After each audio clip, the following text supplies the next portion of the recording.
नमस्कार विद्यार्थी मित्रांनो, तर या लेक्चर मध्ये आपल्याला Karl Pearson of coefficient of correlation यावरती काय घ्यायचे, दुसरा प्रॉब्लेम घ्यायचे। या अगोदरच्या लेक्चर मध्ये आपण काय केला, एक प्रॉब्लेम घेतला ज्यामध्ये काय डायरेक्ट मेथडनं आणि शॉर्टकट मेथडनं कार्ल पियर्सनच्या सूत्रानुसार कसं काढतात आर ची किंमत, म्हणजे कोइफिशिएंट ऑफ कोरिलेशनची किंमत, हे आपण पाहिलेलं आहे। तर तसाच एक प्रॉब्लेम या ठिकाणी आपण घेऊ। तर घ्या मग प्रॉब्लेम।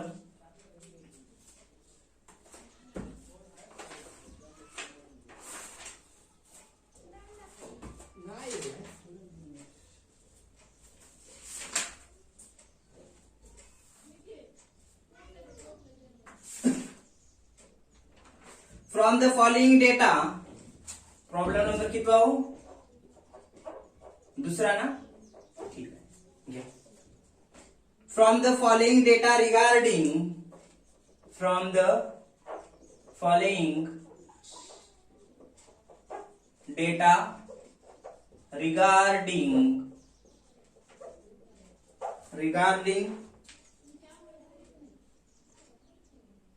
marks obtained, marks आहे बरं काय, obtained OBTAINED obtained by 10 students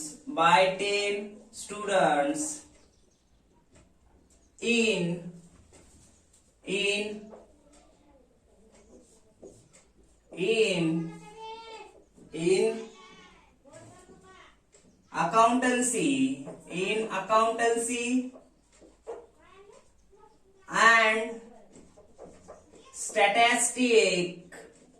and statistics full stop, calculate the Carl Pearson's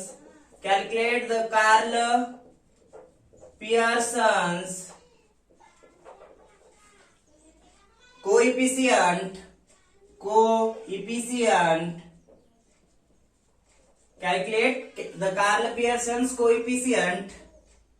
of correlation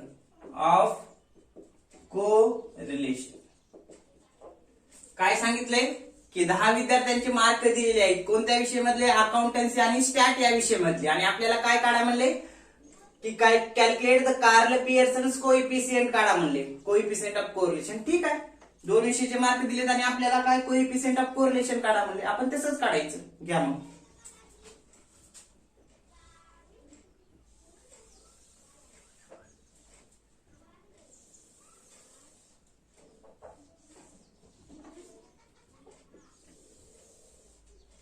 पहिल्या वेळेला काय दिले, तर कोणते मार्क दिलेत, अकाउंटन्सी बरं का, अकाउंटन्सी। आपण त्याला काय म्हणतो, एक्स मेजरमेंट म्हणतो ना, मग कंसात एक्स लिहा। त्यानंतर दुसरे कोणते मार्क दिले, कोणत्या विषयाचे, स्टॅटिस्टिक्स, त्याला आपण काय म्हणतो, वाय मेजरमेंट म्हणतो, वाय घ्या कंसात। असं काहीही देऊ शकतात, दोन चल आणि त्याच्यामध्ये कोणता सहसंबंध आहे हे बघा म्हणले, आपण तसंच सोडवायचं आणि बघायचं त्याच्यामध्ये ऋणात्मक निगेटिव्ह आहे का, पॉझिटिव्ह सहसंबंध आहे, कोरिलेशन, आणि प्रोबॅबल एरर काढा। घ्या मग अकाउंटन्सी, त्याचे मार्क घ्या, 50 51 16, 50 51 16, 50 81 66, 50 81 66, 53 57 54, 53 57 54 आणि 22। बघा एकदा कन्फर्म करा, 50 51 16 50 81 66 53 57 54 22। ओके, वाय मेजरमेंट म्हणजे स्टॅटिस्टिक्सचे मार्क घ्या, 60 62 20 66 70 परत 70, त्यानंतर 60, त्यानंतर 50, त्यानंतर 80, त्यानंतर 62। अशा पद्धतीने प्रॉब्लेम दिलेला आहे आणि काढायला काय सांगितलंय, calculate Karl Pearson's coefficient of correlation, हे लक्षात. तर आपण घेऊ मग काय प्रॉब्लेमचं सोल्युशन. तर घ्या मग इथं calculate Karl Pearson's coefficient of correlation ह्याच्यात प्रोबॅबल एरर विचारले का नाही तरी आपण प्रॅक्टिस साठी काढू. एखाद्या प्रॉब्लेम मध्ये देऊ शकते प्रोबॅबल एरर काढा म्हणून, मग तेव्हा आपल्याला ते काढावं तर लागते. पण इथं आपण लगेच प्रॅक्टिस करून घ्यायला प्रोबॅबल एरर काढण्याची. घ्या मग एकूण किती कॉलम तयार करावं? 7 कॉलम तयार करा. पहिला कोणता असतो? X measurement. आता अकाउंटन्सीला आपण काय नाव देऊ? एक्स देऊ बरं का.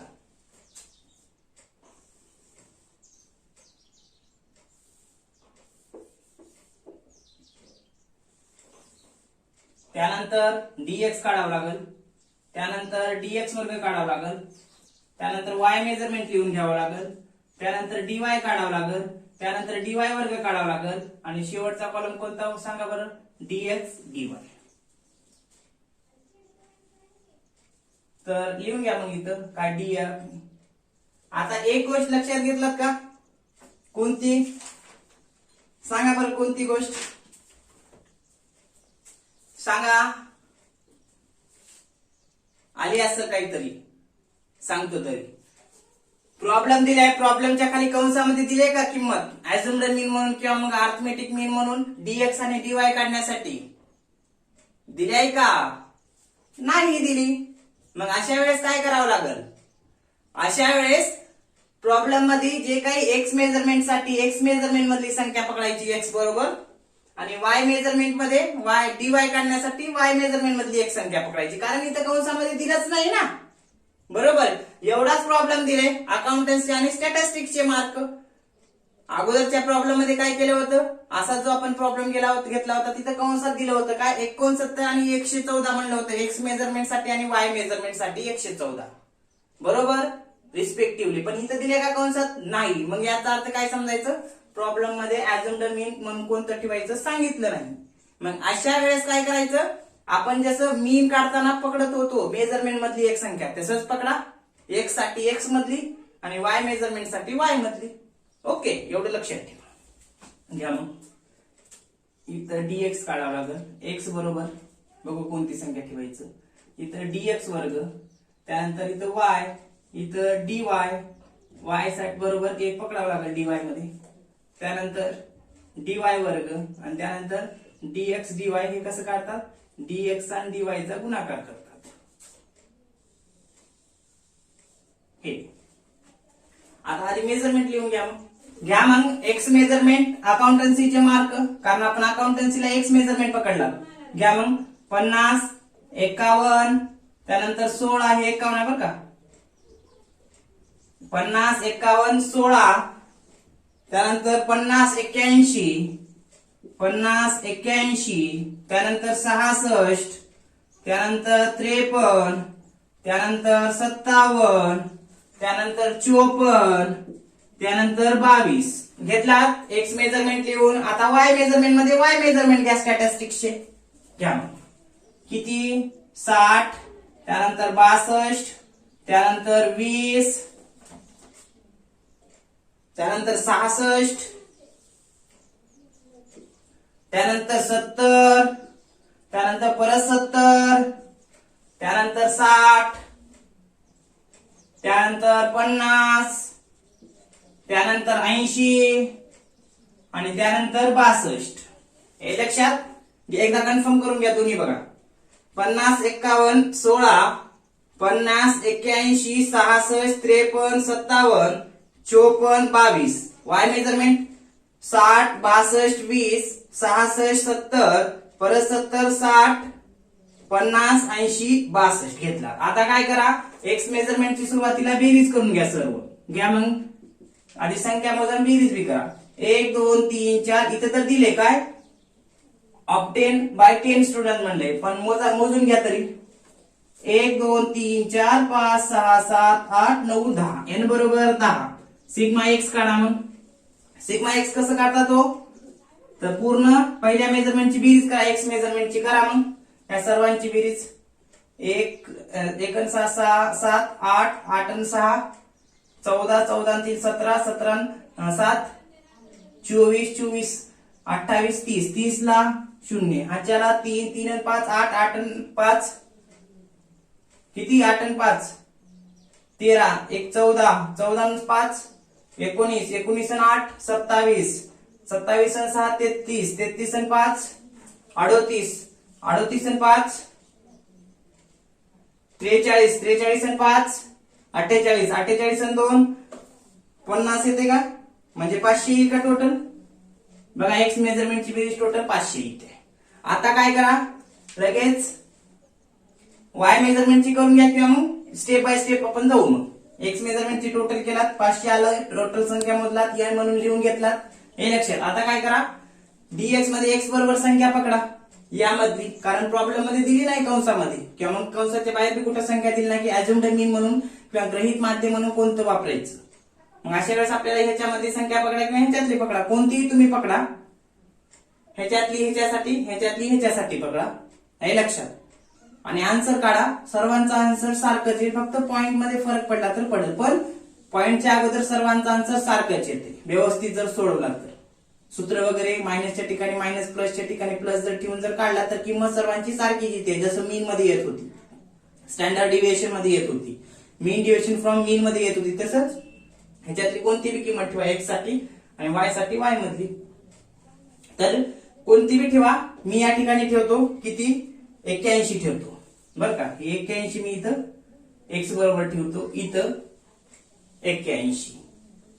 तरी तसंच मी वाय साठी ठेवतो, तुम्ही जर पटपट सोडवला तर, म्हणून वाय साठी मी ठेवून घेतो. मी वाय साठी ठेवणार आहे बघा 70.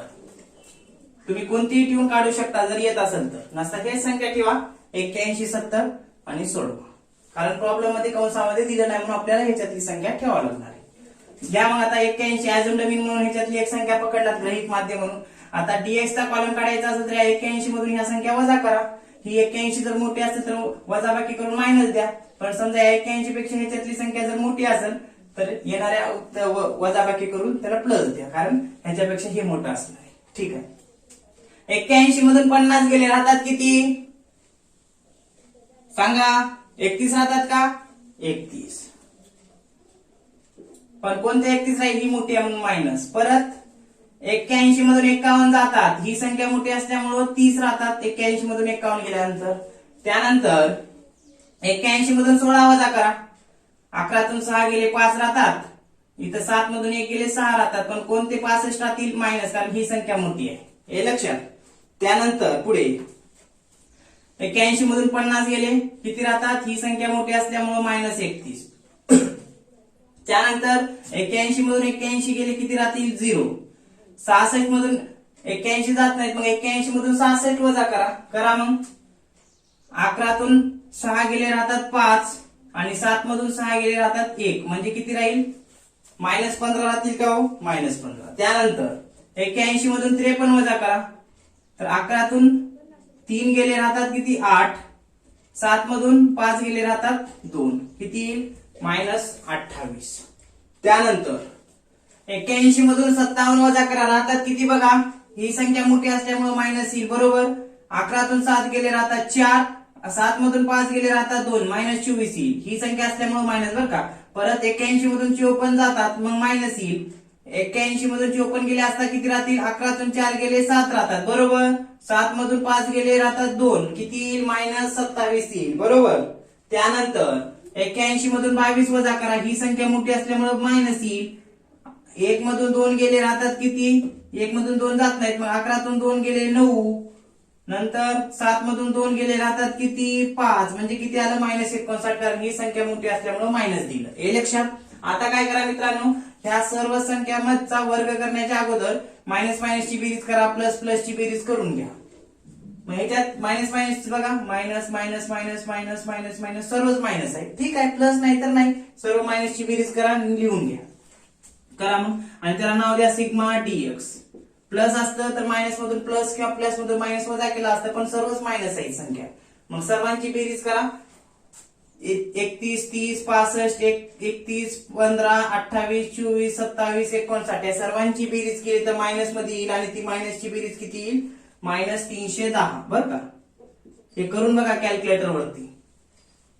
अगोदरच्या प्रॉब्लेम मध्ये मी सांगितलेलं आहे. आता प्रत्येक बेरीज करणं म्हणलं तर वेळ ह्यामध्ये जातो 3 आणि 5 6 आणि 1 7 5 8 असं ऍडिशन करून करता येते.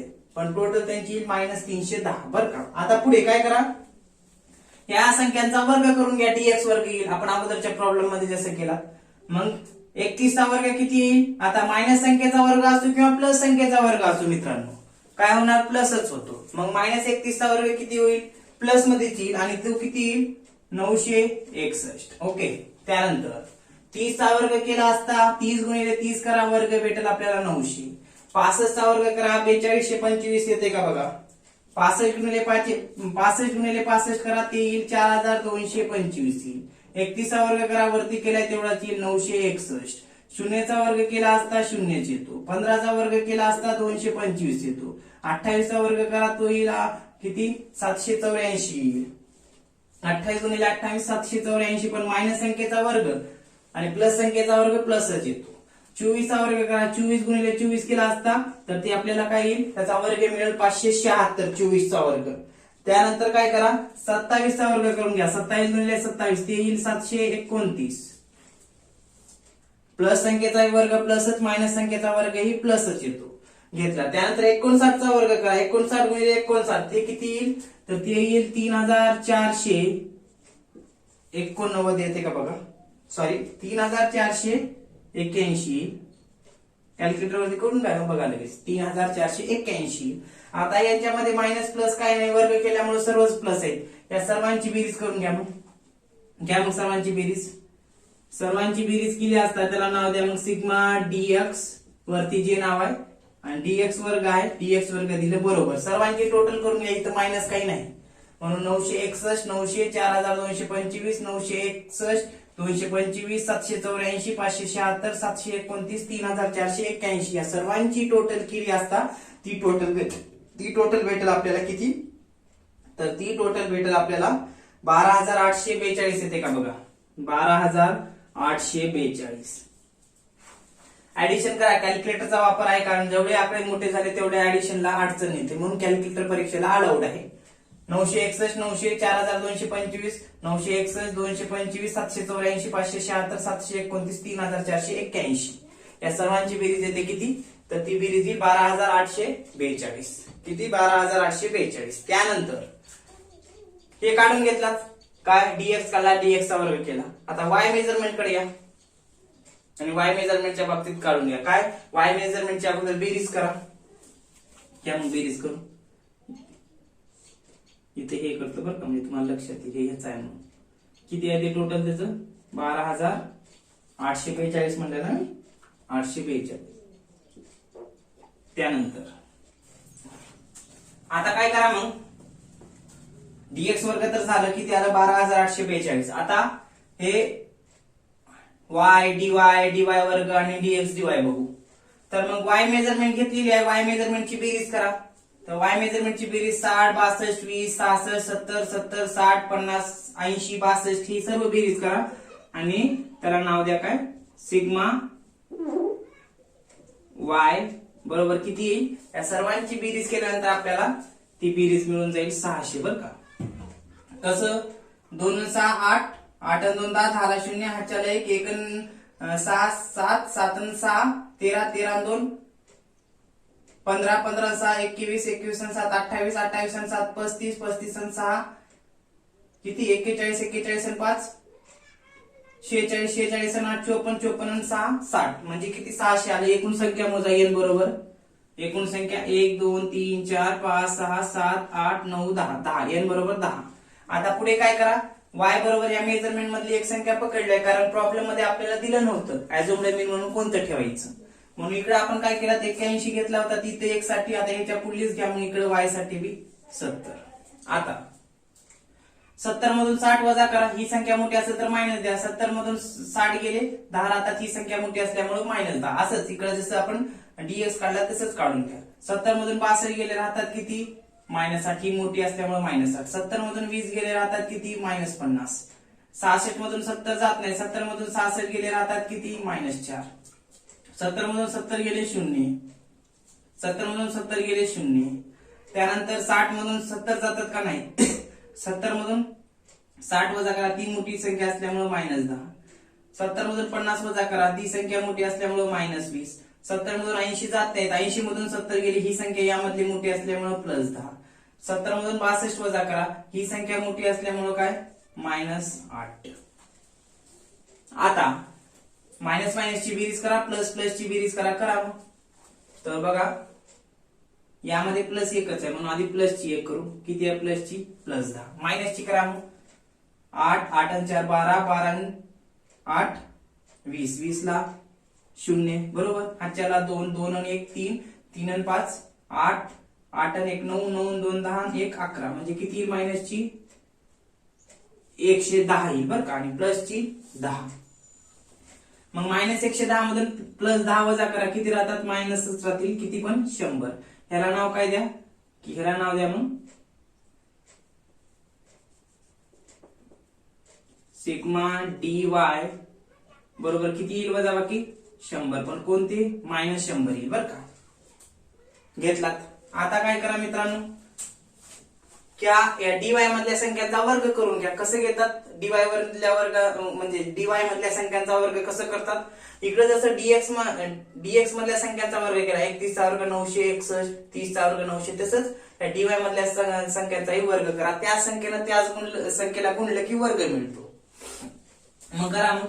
मायनस संख्या असो प्लस असो, त्या संख्येचा जर वर्ग केला तर आपल्याला प्लसच भेटतो. -10 चा वर्ग +100, 8 चा वर्ग 64, मायनस असो प्लस असो वर्ग केला प्लसच होतो. 50 चा वर्ग किती होतो 2500 होतो. बघा 50 गुणिले 50 2 शून्य 2 शून्य 5 5 25 2500. त्यानंतर 4 चा वर्ग 16, त्यानंतर 2 शून्यला 2 शून्य, परत 2 शून्यला 2 शून्य. 10 चा वर्ग -10 चा वर्ग बी असो किंवा +10 असो 100. 20 चा वर्ग केला, 20 गुणिले 20 केला असता ते किती येईल आपल्याला 400. 10 चा वर्ग करा, 10 चा वर्ग प्लस संख्येचाही प्लसच येतो. 8 चा वर्ग करा, मायनस जरी असली तर वर्ग केला असता प्लसच येतो. म्हणजे किती आल्या 100 64, 100 64 2500 16 100 400 10 64 हे झालं. आता सर्व प्लस संख्या बेरीज करून टाका मग सर्वांची. मग करा मग. 4 आणि 6 10, 10 आणि 4 14 बरोबर. हाच्याला 1, 1 आणि 6 7 8, 8 आणि 6 14, 14 ला 4, हाच्याला 1, 1 आणि 1 2, 2 आणि 5 किती 7, 7 आणि 1 8, 8 आणि 4 12, 12 आणि 1 13, 13 ला 3, हाच्याला 1, 1 आणि 2 3. किती आलं 3344 आलं का. बरोबर आहे. सिग्मा dy वर्ग बरोबर किती आलं 3344. अशा पद्धतीने आपण काय काढलात dy वर्गही घेतला. अगोदरचा प्रॉब्लेम असाच होता बरं का, अडचण नसावी. आता काय करा dx dy काढा. हे dy वर्ग काढलं, सर्वांचे वर्ग करून मग बेरीज केली 3344 आली. आता सिग्मा dx dy काढा. कसं काढायचं, dx आणि dy चा गुणाकार करायचं म्हणलं. इथं काय आहे तर इंटू आहे बरं काय दोघात, म्हणजे समजण्यासाठी घेतलं. dx dy चा गुणाकार कसा. आता dx कुठं आहे इथं, याचा गुणाकार कशासोबत या dy सोबत करून घ्या मग गुणाकार. पण गुणाकार करताना एक गोष्ट लक्षात ठेवा, इथं थोडक्यात लिहितो किंवा मग इथं लिहितो, समजून घ्या.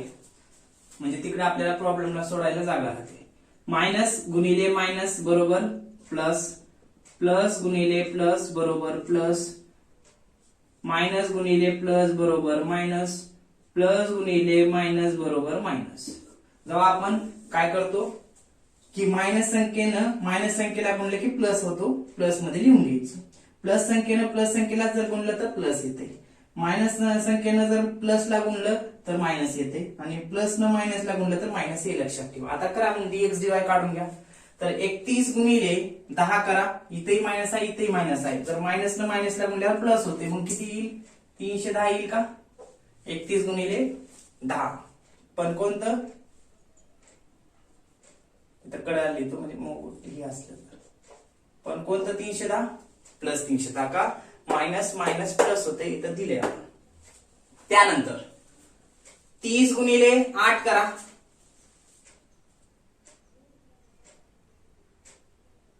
करा मग 30 गुणिले 8 मायनस मायनस काय होईल, ठीक आहे प्लस. ओके, आता 8 त्रिक 24 म्हणजे किती येईल, 240 येईल का, ठीक आहे. त्यानंतर 50 आणि 65 मायनस मायनस आहे म्हणजे इथं प्लस होईल, बरोबर. आता गुणाकार करा 65 चा 50 चा, करा मग 65 गुणिले 50 केला असता ते किती येईल आपल्याला, 3250 येईल प्लस मध्ये. किती 3250, कसं 65 चा आणि 50 चा गुणाकार केला असता 3250 येईल. त्यानंतर मायनस 31 चा गुणाकार 4 सोबत करा, मायनस 31 चा गुणाकार मायनस 4 सोबत, तर मायनस मायनस काय होईल इथं प्लस होईल. हे लक्षात करा मग गुणाकार, 4 1 4 आणि 4 त्रिकम 12 म्हणजे किती येईल, प्लस 124 येईल का, प्लस 124. त्यानंतर हे झालं 31 चा 4 सोबत. आता शून्यानं कोणत्याही संख्येला गुणलं किंवा मग शून्याला गुणलं तर काय येईल, शून्य शून्यच येणार आहे. त्यानंतर या 15 न या शून्यला गुणा, शून्यच येणार आहे, मग इथं पण शून्य शून्य. त्यानंतर मायनस 28 चा गुणाकार मायनस 10 सोबत करा, मायनस मायनस काय होईल, प्लस होते, ठीक आहे. ओके, मग किती येईल, 280 येईल. मायनसचा गुणाकार केला प्लस झाला आणि 280 इथं लिहिले. त्यानंतर 280 झाल्यानंतर मायनस 24 चा मायनस 20 चा करा, मायनस मायनस काय होईल, प्लस होईल. मग 24 दुनी 48 म्हणजे किती येईल, 480 येईल, हे लक्षात. त्यानंतर 27 मायनस 27 चा प्लस 10 चा करा गुणाकार, किती येईल, मायनस प्लस मायनस होईल, बरोबर. 27 गुणिले 10 म्हणजे किती येईल, 270 येईल. पण कोणतं मायनस, कारण इथं बघा मायनस आहे एका संख्येला प्लस आहे, मग मायनस प्लस गुणाकार झाला असता मायनस येते, म्हणून मायनस 270. त्यानंतर मायनस 59 चा गुणाकार मायनस 8 सोबत करा, मायनस मायनस काय होईल, प्लस होते, हे लक्षात. आणि ते गुणाकार किती येईल, मग 59 चा 8 चा गुणाकार केला, मायनस मायनस प्लस झालं, ते येईल 472 येईल, हे लक्षात. मग गुणाकार करून घेतला, कसं 9 8 72 ला 2, हाच्याला 7 8 45 आणि 7 47, 472 आलं. हे काढून घेतला dx dy. आता काय करावं लागेल, मायनस मायनस संख्यांची बेरीज आणि प्लस प्लस संख्यांची बेरीज करून घ्यावी लागेल. करा मग. मायनस मायनस संख्या बघा किती आहेत, याच्यामध्ये सर्व प्लस दिसत आहेत, फक्त एक आहे मायनस, मग इथं आधी लिहितो 270 मायनसची आहे, बरोबर. त्यानंतर प्लसची करा, प्लसची केली असता ते येईल किती, डायरेक्ट करतो आता. हे 310 240 3250 124 280 480 472 करा कॅल्क्युलेटरच्या साहाय्यानं, ते टोटल येऊन जाईल किती, तर 5156 येईल प्लसची, बरं का, 5156. आता वजाबाकी करा, वजाबाकी करून त्याला नाव द्या sigma dx dy. dx dy वरती फक्त सिग्मा लावा. मग 6 मधून 0 जात नाही, 6 ला 6, पुढे 5 मधून 7 जातात का नाही, 15 तून 7 गेले 8 राहतात, मग इथं 0, 10 मधून 2 गेले 8 राहतात आणि 4 ला 4 किती आलं, 4886 आलं का हो. सिग्मा dx dy आपल्याला आलं 4886 आलं. सर्व आपण किमती काढून घेतल्या. आता आपल्याला काय, डायरेक्ट मेथडनं मीन लगेच एक्स सिरीज साठी वाय सिरीज साठी डायरेक्ट मेथडनं काय करा, मग कोएफिशिएंट ऑफ कोरिलेशन काढा, शॉर्टकट मेथडनं काढा, प्रोबॅबल एरर काढून घ्या. हे काढल्यानंतर आपल्याला सोपंच आहे. घ्या मग.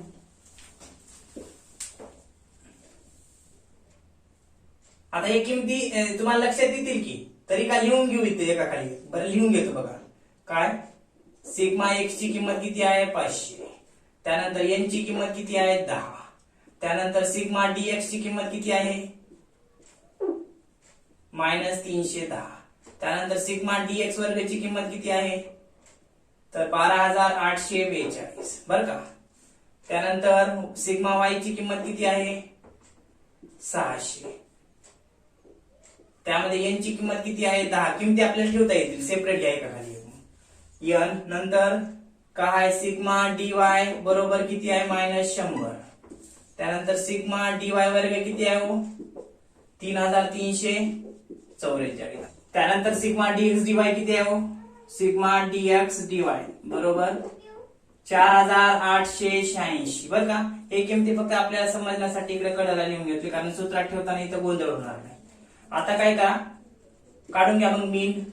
कॅल्क्युलेट मीन कोणत्या सिरीज साठी? अगोदर एक्स सिरीज साठी. Calculate mean for x series. काढून घ्या मग. काय सूत्र त्याचं? a is equal to sigma y upon n. y का नाही की x साठी म्हणल्यावर x येईल. a is equal to sigma x ची किंमत किती आहे? पूर्ण मेजरमेंटची बेरीज पहिल्या 500 आहे बरोबर. 500 ला n ची किंमत किती आहे? 10 आहे ना, एकूण संख्या 10 आहे. मग 500 ला जर आपण 10 न भागला असता तर पहिल्या मेजरमेंट साठी मीन किती येईल? 50. दुसरं काढून घ्या मग. काय? Calculate mean for y series. काय दिले ते? a is equal to sigma y म्हणजे y मेजरमेंटची टोटल भागिले n. a बरोबर सिग्मा y चं टोटल किती आहे? y मेजरमेंटचं इथं लिहून घेतले आपण. y मेजरमेंटचं टोटल किती आहे? 600 किंवा इथं 600 भागिले n ची किंमत किती आहे? 10. a बरोबर y मेजरमेंट साठी मीन किती येईल? तर ते येईल 600. 600 ला 10 न भागला तर 60 येईल बरं का y मेजरमेंट साठी मीन. त्यानंतर काय करा, हे झालं. आता लगेच कोएफिशिएंट ऑफ कोरिलेशन काढून घ्या. कशासाठी? कोणत्या मेजरमेंट साठी? आता काय करा, डायरेक्ट मेथडनं कोएफिशिएंट ऑफ कोरिलेशन काढून घ्या. सूत्र इथं दिले, घ्या. नंबर 3 देतो. r बरोबर आधी लिहा ना. काय? कॅल्क्युलेट कोएफिशिएंट कुणाचा आहे? कार्ले पियर्सनचा आहे. कॅल्क्युलेट कोएफिशिएंट ऑफ कोरिलेशन आणि कंसात काय? डायरेक्ट मेथड किंवा मग इथंच लिहा. काय? Direct method. सूत्र काय दिले त्याचं? r बरोबर सिग्मा dx dy भागिले पहिल्या वर्गमुळामध्ये काय दिले? सिग्मा dx वर्ग इंटू काही नाही म्हणजे, आणि दुसऱ्या वर्गमुळामध्ये काय दिले? सिग्मा dy वर्ग हे दिले बरोबर. आता काय करा मग, सिग्मा dx dy ची किमती ठेवा इथं. r बरोबर इकडे आपल्याला काय प्रोबॅबल आणि हे काढायचे शॉर्टकट मेथड मध्ये. काय? कोएफिशिएंट ऑफ कोरिलेशन म्हणून इथं काढत आहे बरं का. r बरोबर सिग्मा dx dy किती आले? 4886 भागिले पहिल्या वर्गमुळामध्ये काय? सिग्मा dx वर्गाची किंमत काय इथे घेतली बघा. सिग्मा dx वर्गाची किंमत किती आहे? 12842. 12842 इंटू दुसऱ्या वर्गमुळामध्ये घ्या मग ठेवून. कशाची किंमत? सिग्मा dy वर्गाची किंमत. सिग्मा dy वर्ग इथं आहे, किती आहे त्याची किंमत? 3344 घेतला. त्यानंतर काय करा, ह्याच्या पुढे काढतो. r बरोबर काय आहे? 4886 ला 86 भागिले 12842 चं वर्गमूळ सोडून घ्या. वर्गमूळ कसं सोडतात? 12842 कॅल्क्युलेटर वरती टाईप करा आणि वर्गमुळाचं चिन्ह आहे डाव्या साईडला खाली. तर तिथं 12842 टाईप केल्यानंतर वर्गमुळाचं चिन्ह दाबल्यानंतर आपल्याला वर्गमूळ सोडून येईल. ते किती येईल? तर ते येईल आपल्याला 113.3225 इंटू काय करायला? 113.3225 आलं. 12842 चं वर्गमूळ सोडून घेतल्यानंतर आता 3344 चं वर्गमूळ सोडून घ्या. तसंच कॅल्क्युलेटर वरती टाईप करा 3344 आणि वर्गमूळ सोडून घ्या. तर ते किती येईल? 57.8273. 8273 पॉइंटच्या नंतर किती काढता येईना, पण फक्त 4 डिजिट घ्या पॉइंटच्या नंतर बरं का. 4886. आता r बरोबर 4886 ला 4886. आता यांचा गुणाकार करा. 113.3225 इंटू 57.8273 यांचा गुणाकार करा आणि लिहून घ्या. तो गुणाकार किती येईल? तर तो गुणाकार केला असता, तो गुणाकार येईल 6553.1342. किती आला? 113.3225 चा गुणाकार 57.8273 सोबत केला तर 6553.1342. ह्याच्या पुढे बी येत असेल तर फक्त 4 डिजिट घ्या पॉईंट नंतर. आता 4886 ला 6553.1342 न भाग घाला तर तेव्हा किती? 0.7455. किती आलं? 0.7455. कसं आलं? तर 4886 ला किती न भाग घातलं? 6553.1342 न भाग घातलं तर किती आला आपल्याला? आर बरोबर 0.7455. हे झालं. आर बरोबर किती आलं मग? 0.7455 आलं. हे डायरेक्ट मेथड ना आलं बरं का. आता आपल्याला काय करावं लागेल? शॉर्टकट मेथड नाही काढून घ्यावं लागेल. कोइफिशिएंट ऑफ कोरिलेशन कार्ल पियर्सनचं. मग घ्या मग इकडं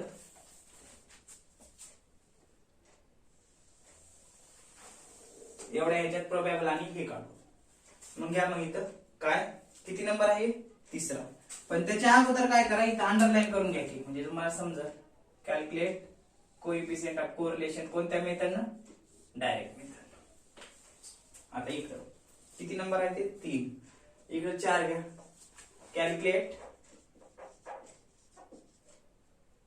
Carl Pearson's coefficient of correlation. त्याच्यात कोणती मेथड? तर शॉर्टकट मेथड. इथे हे लिहिण्याच्या ऐवजी हे जरी लिहिलं तर बस चालते. Shortcut method. सूत्र काय त्याचं? आर बरोबर सिग्मा डीएक्स डीवाय इंटू, सूत्र पाठ करा बरं काय, इंटू एन मायनस पहिल्या कंसात सिग्मा डीएक्स दुसऱ्या कंसात सिग्मा डीवाय. प्रॅक्टिस केला तर सूत्र येऊन जातात बरं का. पहिल्या वर्गमूळामध्ये आता सिग्मा डीएक्स एक्स बदल घ्या, एक्स मेजरमेंट बदल. सिग्मा डीएक्स वर्ग इंटू एन मायनस कंसात सिग्मा डीएक्स कंस बंद करा कंसाचा वर्ग. हे पहिल्या वर्गमूळात. दुसऱ्या वर्गमूळ इथं काय राहणार म्हणजे इंटू राहते बरं का. मग इथे घ्या सिग्मा डीवाय वर्ग. दुसऱ्या वर्गमूळामध्ये y च्या संबंधित किमती घ्यायचं. सिग्मा डीवाय वर्ग इंटू एन मायनस कंसात सिग्मा डीवाय कंसाचा वर्ग. हे लक्षात. आता किमती ठेवून घ्या. मग आर ला आर, सिग्मा डीएक्स डीवाय ची किंमत किती आहे? शेवटच्या कॉलमची किंमत 4886. पण इकडे सेपरेट लिहिलेत आपण 4886. 4886 यांची किंमत किती आहे? दोन्हीकडे बी संख्या 10 10 आहे एक्स आणि वाय मध्ये, म्हणून एन बरोबर 10 मायनस सिग्मा डीएक्स किती आहे? सिग्मा डीएक्स बघा, हे डीएक्स यांचं total plus plus minus minus ची बेरीज केल्यानंतर सिग्मा डीएक्स आले किती? मायनस 310. ठीक आहे, मायनस 310. मायनस असेल जशावर तसं मायनस ठेवा बरं का. इंटू दुसऱ्या कंसात सिग्मा डीवाय म्हणलंय. सिग्मा डीवाय बघा कितवा? 5वा कॉलम. डीवाय त्याचं जे काही प्लस प्लस ची बेरीज केली आली होती किती? 10 होती प्लस ची मायनस ची, मायनस 110. त्याच्यातून वजा केलं किती येईल? मायनस 100 आले. ते ठेवून टाकायचं शाल तसं मायनस 100. आता भागिले पहिल्या वर्गमूळामध्ये सिग्मा डीएक्स वर्गाची किंमत ठेवा. सिग्मा डीएक्स वर्ग म्हणजे तिसऱ्या कॉलमची किती आहे? 12842. इथे बी लिहिले आपण सिग्मा डीएक्स वर्ग 12842. 12842 गुणिले यांची किंमत एक्स मेजरमेंट मध्ये संख्या किती होत्या? 10 होत्या. 10 मायनस सूत्रातलं बरं का. इथं मायनस सूत्रातलं सिग्मा डीएक्स बघा. सिग्मा डीएक्स कितवा कॉलम? तर हा दुसरा कॉलम. किती आहे? सिग्मा डीएक्स मायनस 310 आहे बरोबर. घ्या मग इथलीच किंमत इथे बी ठेवलं तर अडचण नाही. मायनस 310 चा वर्ग करा. मायनस 310 ला मायनस 310 त्याचा वर्ग करायची इंटू सूत्रातलं. आता वर्गमूळामध्ये y च्या बाबतीत या किमती सिग्मा डीवाय वर्ग म्हणजे डीवाय वर्ग त्याला सिग्मा डीवाय वर्ग 3344 आहे बरोबर. इंटू यांची किंमत किती आहे सांगा? यांची किंमत y मेजरमेंट मध्ये 10 आहे मायनस सूत्रामध्ये. आता इथे डीवाय वर्ग काय ठेवायचं? हे मायनस 100 ठेवा आणि त्याचा वर्ग करा की मग डीवाय वर्ग आपण इकडे शोधू. हे डीवाय प्लस प्लस ची मायनस मायनस ची बेरीज करून किती आले? तर मायनस 100 आले सिग्मा डीवाय. मग कंसामध्ये मायनस 100चा वर्ग. किमती ठेवल्या, सोल्युशन घ्या करून. मग काय आर ला आर असेल, थांबतो म्हणजे तुम्हाला दिसेल. 4886 गुणिले 10 करा, ते किती येईल मग? 48860 येईल का? 48860 येते. मायनस सूत्रातला ते शर्तच कंसात किंवा डायरेक्ट लिहिला तरी मी चालेल. आता बघा मायनस मायनस आहे इथं, दोन्ही संख्येला काय होते? मायनस मायनस आहे इथं, हे सूत्रातलं मायनस आहे म्हणून इथं घेतलं. आता पुढे जे गुणाकार करायचे कंसामधल्याचा किती? मायनस 310 आणि मायनस 100 आधी इथं लिहितो बरं का, कंसातच लिहितो, तुम्हाला लक्षात येईल. मायनस मायनस काय होते बघा इकडं, हे मायनस न मायनसला गुणल्यावर प्लस होते. मायनस मायनसचा गुणाकार केला झाला प्लस बरं का. आता 310 गुणिले 100 करा, किती येते बघा? 31000 येते का बघा. 3 शून्यला 3 शून्य, 1 2 3 आणि 31 1 31. पण बघा इथं समजा ना, इथं कन्फ्युज होते बघा, इथं मी मायनस 310, इथं मायनस 100 आहे. मग मायनस न मायनसला गुणल्यानंतर हे लक्षात ठेवा बरं का, मायनस न मायनसला गुणल्यानंतर प्लस होते, म्हणून हे मायनस मायनस झालं, प्लस आधी लिहून घेतलं आणि 310 आणि 100चा गुणाकार केला 31000 झालं. सूत्रातलं मायनस इथं आहे, भागिले पहिल्या वर्गमुळामध्ये. मग 12842 गुणिले 10 किती होते? मग 1,28,420 होतात का? होतात. त्यानंतर मायनस, आता हे सूत्रातलं मायनस बरं का, हे सूत्रातलं मायनस. आता मायनस 310चा वर्ग करा. आपण म्हटले काय इथे बघा, मायनसचा वर्ग केला, मायनसचा वर्ग केला तर प्लसच होतो, प्लसचा वर्ग केला तर प्लसच होते. आता मायनस 310चा जर वर्ग केला तर काय भेटणार आहे? कोणता वर्ग भेटेल? प्लस भेटेल. मग मायनस 310चा वर्ग करा, प्लस येते, किती येईल मग सांगा बरं? तर ते वर्ग येईल आपल्याला किती?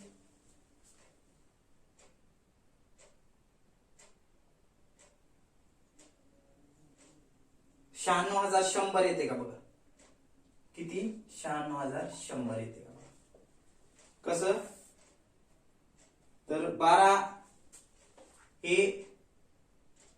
12842 गुणिले 10 केलं 1,28,420 आणि मायनस संख्येचा जेव्हा वर्ग करू 310 गुणिले 310 तेव्हा किती येईल? 96100 येते. त्याचा वर्ग मायनस 310चा वर्ग प्लस आला, पण हे जे मायनस आहे सूत्रातला आहे मायनस बरं का. आता इंटू दुसऱ्या वर्गमूळ सोडून घ्या. वर्गमुळामध्ये काय करा? 3344 गुणिले 10 किती येईल मग? 33410 येईल का हो? 33410 येते. ह्यांचा गुणाकार केला एवढा आला, मायनस सूत्रातलं. आता 100चा वर्ग करा, पण 100ला कोणतं चिन्ह आहे? मायनस. मायनस संख्येचा वर्ग करू प्लसच होणार आहे, मग किती आला वर्ग त्याचा? 100 गुणिले 100 तर 10,000 येतो का? 10,000 आला वर्ग. घेतलात पुढे. आता आर बरोबर 48,860 ला 48,860. आता इथं प्लस मायनस काय होते? बेरजेच्या वेळेस वजाबाकीच्या वेळेस ते पण आपल्याला इथे लक्षात घ्या, लिहून घेतो. प्लस प्लस बरोबर प्लस होते, मायनस प्लस बरोबर मायनस होते, प्लस मायनस बरोबर मायनस होते आणि मायनस मायनस बरोबर मायनस होते.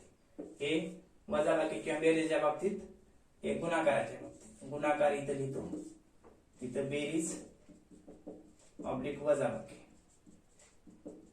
बरं का. हे दोन्ही लिहा. Plus plus plus minus plus minus plus minus minus minus minus minus. इकडं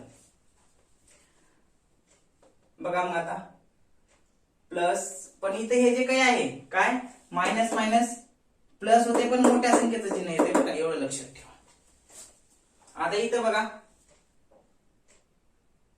हे वरती घेतलात. आता प्लस मायनस काय होईल? इथं बघा बेरीज वजाबाकीच्या वेळेस प्लस मायनस काय होईल? मायनस, म्हणून इथं मायनस 31,000 भागिले पहिल्या वर्गमुळामध्ये 1,28,420 मधून 96,100 वजा करा. किती? 1,28,420 मधून 96,100 वजा केला तर ते वजाबाकी केल्यानंतर किती राहतील शिल्लक? तर ते शिल्लक राहतील 32,320. किती राहतील? 1,28,420 मधून 96,100 वजा केले तर 32,320 शिल्लक राहतात. इंटू इथं आता 33,440 मधून 10,000 वजा करा तर किती राहतील? 23,440 राहतील बरं का. पुढे हे गेलं. आता आर बरोबर 48,860 मधून 31,000 वजा करा. किती राहतात बघा? 48,860 मधून 31,000 वजा केल्यानंतर ते राहतात किती? 17,860 राहतील बरं का. भागिले आता ह्या दोन्हीचं वर्गमूळ सोडून घ्या. 48,860 मधून 31,000 वजा केले 17,860 आलं. आता छेदामध्ये काय? 32,320 चं वर्गमूळ सोडून घ्या. तर वर्गमूळ सोडून घेतल्यावर किती येईल बघा? वर्गमूळ सोडून घेतो. वर्गमूळ 32,320 चं वर्गमूळ सोडला असता तर ती येईल किती? 179.7776 घ्या.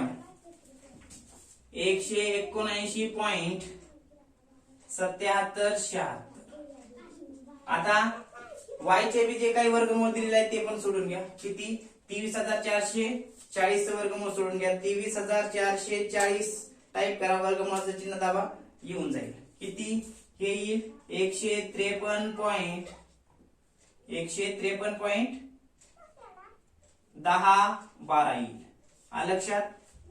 153.1012 आलं. त्यानंतर आर बरोबर 17,860 ला 860 भागिले ह्या दोघांचा गुणाकार करून घ्या बर का. छेद आहे म्हणतात, गुणाकार करा. किती? 179.7776 आणि 153.1012 चा गुणाकार करून घ्या. घ्या मग गुणाकार करून. 179.7776 इंटू पुढे किती दिले? 153.1012. किती येते गुणाकार यांचा? तर तो येईल 27,524.1662. पॉइंट नंतर 4 डिजिट घ्या, बाकीचे सोडून द्या. घेतला? काय करा मग? आर बरोबर या 17,860 ला 27,524.1662 न भाग करून घ्या. तर तेव्हा किती येईल? तर 0.6488. किती येईल बघा भागानं? 17,860 भागिले 27,524.1662 किती आलं? तर 0.6488 येईल बर का. 0.6488 आलं. ही झाली काय?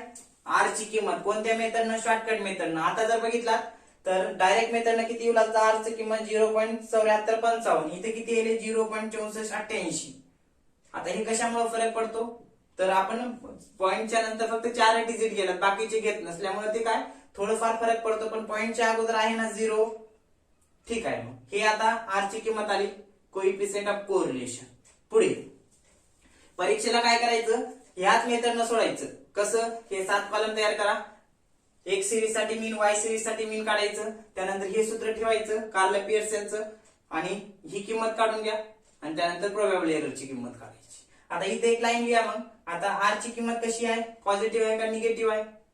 प्लस मध्ये आहे का मायनस मध्ये आहे? प्लस मध्ये आहे. म्हणजे याचा अर्थ काय आहे की या एक्स आणि वाय, एक्स म्हणजे अकाउंटन्सी आणि वाय म्हणजे स्टॅटिस्टिक्स, या दोन विषयामध्ये कोणता आहे सहसंबंध?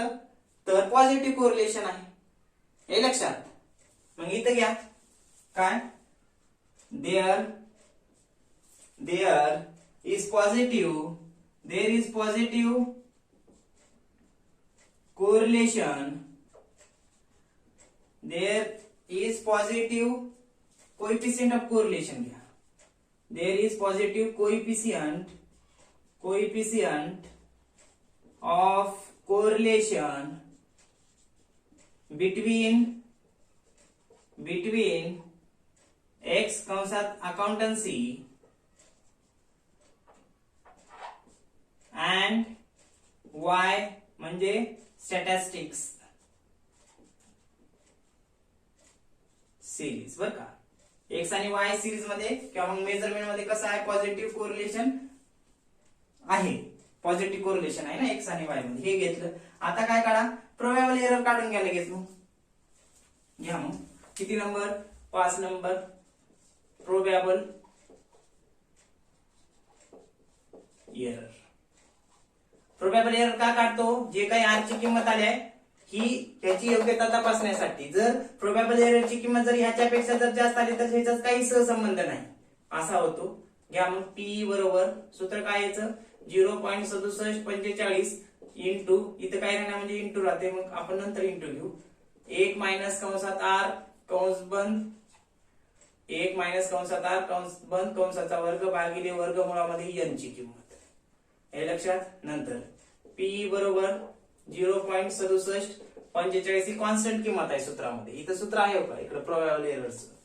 आता इथं काय नाही म्हणजे इंटू, इथं 1 मायनस आर ची किंमत किती आहे 0.6488 बरोबर. याचा वर्ग करा भागिले वर्गमुळामध्ये एन ची किंमत घ्या. एन ची किंमत म्हणजे टोटल मेजरमेंट किती आहे, दोन्हीकडे 10 आहे बरोबर.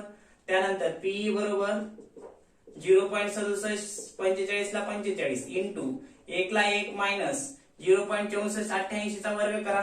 कसं 0.6488 गुणिले 0.6488 ते केला असता किती भेटेल आपल्याला प्रोबॅबल एरर. करून बघा मग.